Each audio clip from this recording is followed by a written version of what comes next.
Assalamualaikum warahmatullahi wabarakatuh. Menunda adalah pekerjaan yang sangat merugikan. Hal-hal kecil dan sepele mungkin tidak berarti, tetapi sebenarnya akan berimbas besar. Ingatlah dengan pepatah lama, sedikit demi sedikit, lama-lama menjadi bukit. Orang yang hebat adalah orang yang tidak senang menunda pekerjaan. Gigih dan cekatan merupakan sifat yang selalu dipegang oleh orang sukses dan hebat.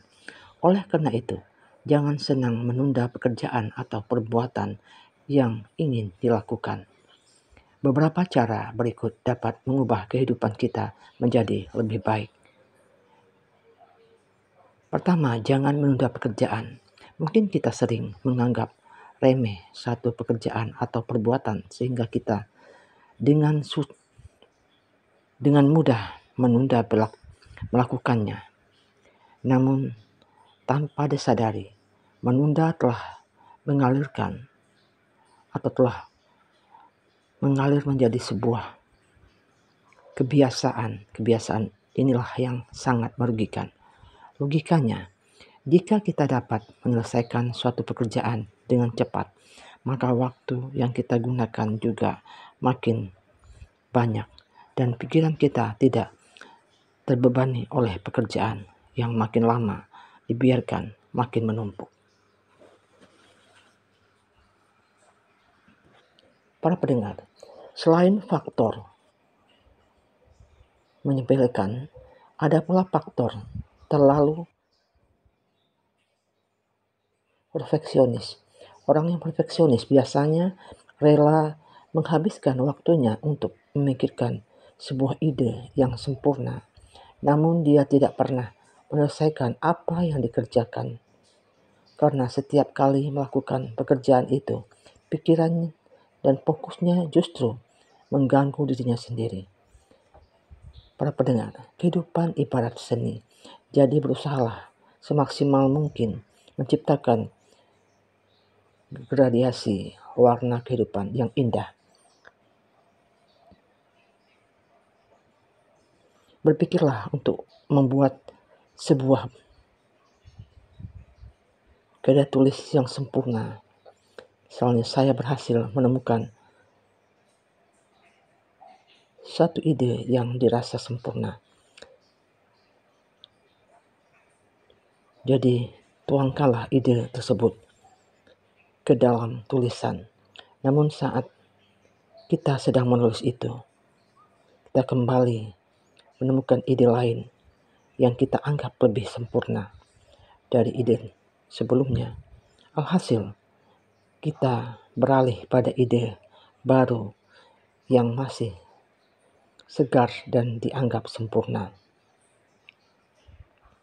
Kita tahu apa yang terjadi saat kita menulis ide yang baru itu. Ya, datang berbagai ide baru yang lebih segar dan lebih sempurna lagi. Begitulah terus-menerus hingga akhirnya kita sadar terlalu mengikuti nafsu dan memilih yang sempurna bukanlah solusi. Ide segar dan sempurna memang datang terus-menerus, tetapi tidak ada satupun yang berhasil kita angkat dalam berbentuk tulisan. Kini kita mengerti polanya. Kita bisa menyelesaikan ide-ide yang berdatangan tanpa mengorbankan pekerjaan yang ada di hadapan, yakni dengan menyelesaikan satu pekerjaan demi melakukan pekerjaan lain. Ada suatu alasan yang lebih dekat dengan kita untuk menunda suatu pekerjaan, yakni rasa malas. Siapa yang tak kenal dengan sifat satu ini? Pasti semua orang pernah atau bahkan sering mengalaminya. Apalagi ketika sedang terpuruk atau lebih dalam menjalani rutinitas hidup. Nah, pada masa-masa seperti ini, rasa malas mampu bertahta di tubuh manusia. Jika sudah bertahta, maka taulah apa akibatnya. Ya, Rasa malas membuat tubuh dan pikiran manusia enggan melakukan apa-apa, sebab rasa malas seperti berbisik untuk tetap bermalas-malasan dengan tiduran, terdiam, rebahan, dan kegiatan semacamnya. Bahkan ketika kita teringat akan pekerjaan, rasa malas seolah berbisik, nanti saja, lebih baik istirahat dulu. Bukankah kasur atau sofa ini begitu nyaman? Pekerjaanmu itu mudah, kamu dapat menyelesaikannya dengan cepat. Makanya nikmati dulu kasurmu. Kemudian mengumpulkan niat tersebut. Bertindaknya kapan? Sama seperti sebab di atas kita sering mengumpulkan banyak niat, bahkan sampai perencanaan untuk setiap waktu. Namun lagi-lagi rasa menunda dan meremehkan menjadi penghalang utama dalam melaksanakan kegiatan atau jadwal yang telah direncanakan.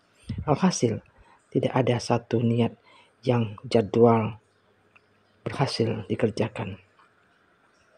Memang memiliki banyak kegiatan dan menjadwalkan segala sesuatu adalah tindakan yang sangat baik, apalagi merencanakan segala tindakan yang menguntungkan.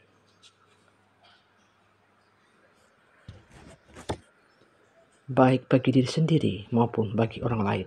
Nah, jangan sampai hal tersebut menjadi sia-sia hanya karena selalu ditunda dan akhirnya gagal dilakukan. Bila kita sudah memiliki banyak niat, bahkan sudah terjadwal dengan rapi, maka bertindaklah segera.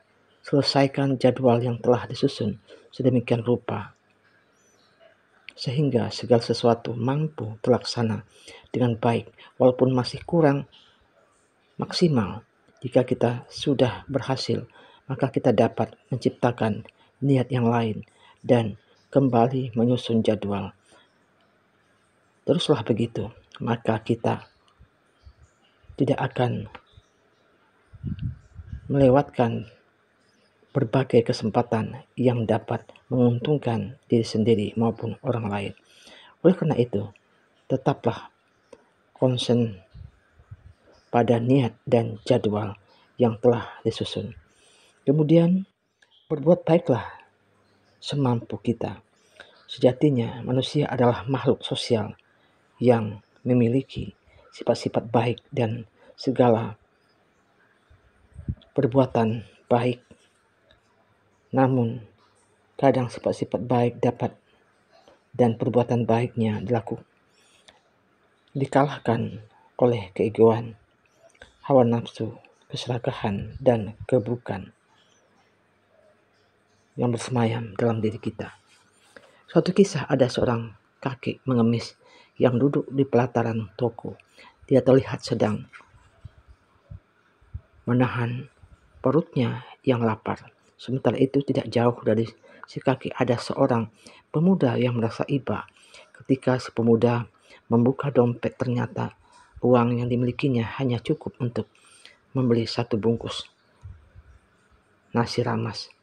Si pemuda berpikir, kalau saya membelikan uang ini untuk kakek atau membelikannya satu bungkus nasi, maka saya tidak dapat makan, sementara perut saya lapar.